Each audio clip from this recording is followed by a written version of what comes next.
Hello hello, dans cette vidéo on va apprendre à utiliser le brouillard de guerre. Alors dans YAG les donjons sont entièrement en 3D, ce qui signifie qu'on ne peut pas se contenter d'appliquer simplement une texture dynamique comme on le ferait sur une carte plate, c'est-à-dire sur une image.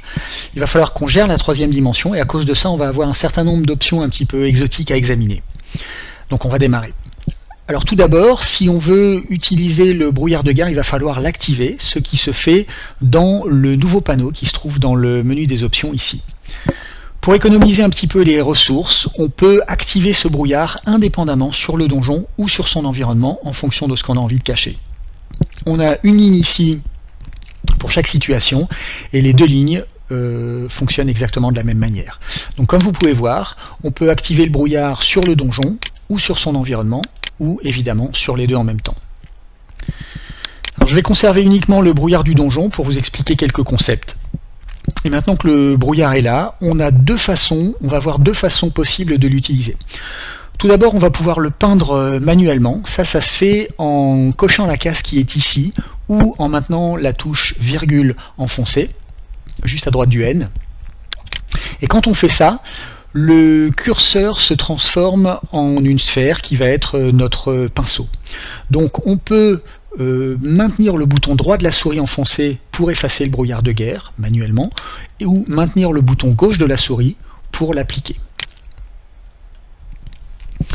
On peut utiliser la molette de la souris pour accroître ou diminuer la taille de notre sphère d'influence, dont le rayon est indiqué dans l'interface qui est ici, juste ici.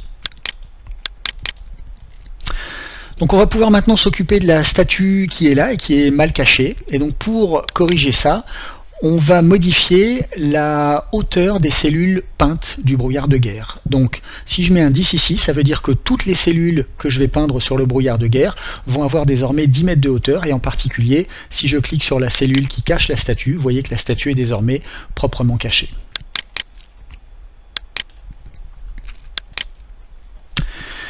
La deuxième façon d'utiliser le brouillard de guerre, c'est de faire en sorte qu'il soit automatiquement découvert par les pions.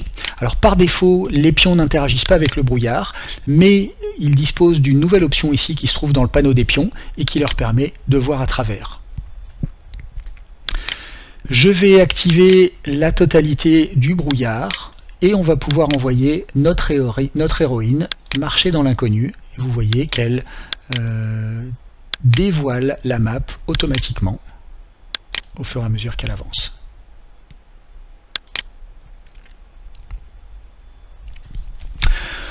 On peut modifier sa distance de vue à travers le brouillard dans ce champ-là. Donc là, je vais mettre exprès un très gros chiffre, je vais mettre 40 mètres. Et vous voyez que quand j'active, tout ce qui n'est pas masqué, caché derrière un mur, se retrouve automatiquement dévoilé.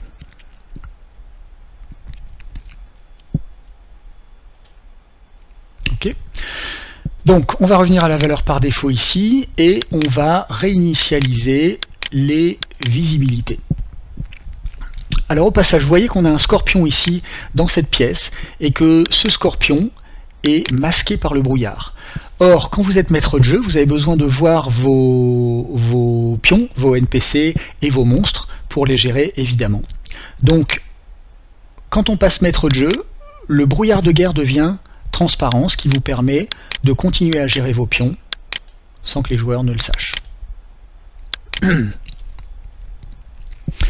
Alors on a une petite option ici qui permet de choisir, quand on est maître de jeu bien évidemment, l'opacité du brouillard de guerre en fonction de notre écran ou de nos préférences personnelles.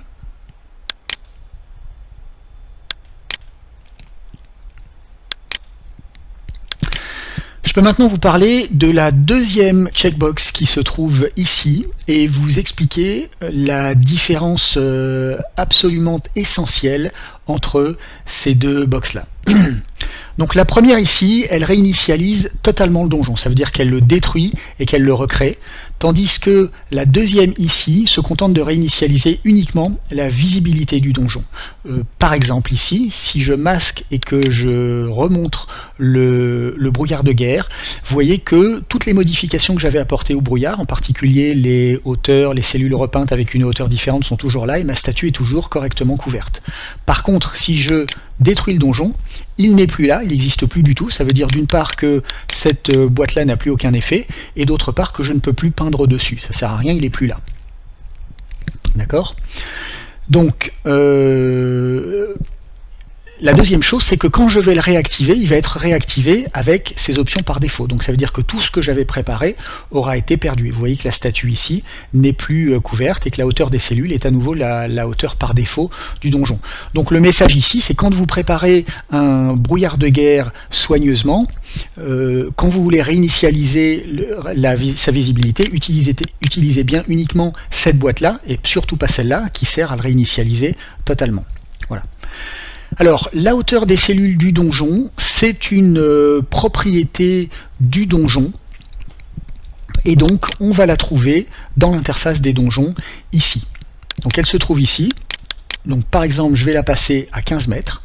Comme c'est une propriété du donjon, ça veut dire qu'elle va être sauvegardée avec le donjon, mais ça veut dire aussi que quand on veut l'appliquer, quand on veut la prendre en compte, il faut retracer le donjon. Donc là, j'ai retracé mon donjon, et pour voir maintenant l'effet sur le brouillard de guerre, je vais supprimer le brouillard et le retracer. Vous voyez que maintenant, toutes les cellules du donjon ont une hauteur de 15 mètres.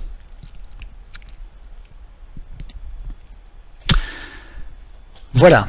Alors, il reste une seule option dont je dois vous parler. C'est encore une option du donjon, ce qui signifie qu'elle est sauvegardée avec le donjon et qu'elle se trouve dans le panneau du donjon. Et c'est cette option-là. Alors c'est une option qui va nous permettre de modifier la densité des cellules du brouillard de guerre, et donc d'avoir un brouillard beaucoup plus précis et beaucoup plus mignon. Mais attention, ça vient avec un prix. Cette option est très dangereuse parce qu'elle peut rapidement effondrer les performances, voire faire cracher le jeu si on est trop gourmand. Donc testez-la avec beaucoup de prudence. Ceci étant dit, ce nombre va nous dire combien de fois les cellules du brouillard vont être plus petites que celles du donjon.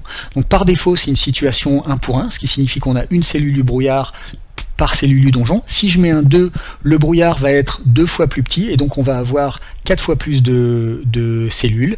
Souvenez-vous qu'on est en train de gérer des surfaces ici, hein, donc ça va être une loi de puissance, ça va être un carré à chaque fois.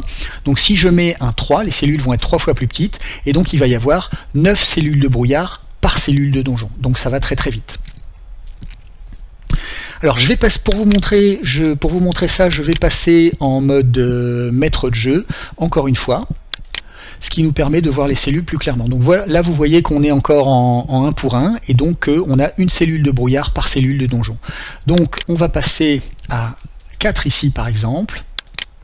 Ici on va repasser à 6 pour la hauteur. Donc pour prendre en compte ces deux valeurs, il va falloir retracer le donjon, ce qui est fait.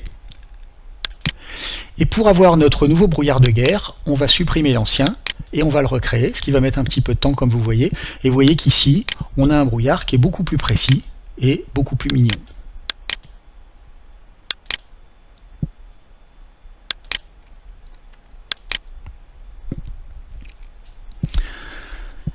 Voilà, donc vous voyez que c'est beaucoup plus sympathique, mais par contre, encore une fois, attention, c'est très cher payé en termes de ressources, hein. Vous voyez que là, on a très vite, on a 16 fois plus de cellules, donc ça peut être très consommateur et très gourmand. Donc faites très attention quand vous testez tout ça. Et puis à titre personnel, je trouve pas que ça soit très utile, parce que ça fonctionne très bien en 1 pour 1, avec quasiment aucun effet sur les performances. Donc voilà, je trouve pas ça très utile, mais j'ai mis l'option quand même, sans aucune limite. Donc si vous êtes intéressé ou si vous avez du matériel super puissant, bah, vous pouvez vous faire plaisir avec un brouillard de guerre plus mignon. Voilà, je crois que c'est tout ce que j'avais à vous dire. J'espère que vous avez apprécié cette nouvelle fonctionnalité.